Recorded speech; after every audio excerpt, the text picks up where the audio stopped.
Ya Allah sen mehribon, Allahu Allah.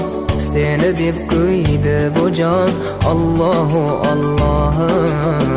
Senga muhtoj bor inson, Allahu Allah. Olamlarning Robbisin, Allahu Allah. Mu'minlarning panohi, Allahu Allah. Yuragimning sultoni, Allahu Allah. Hidoyat ayla bizga, Allahu Allah. Panoh bo'l yurtimizga, Allahu Allah. Iymon ber qalbimizga, Allahu Allah. Allah meni dardimni, bu ohzorimni rahmayla kechirgin.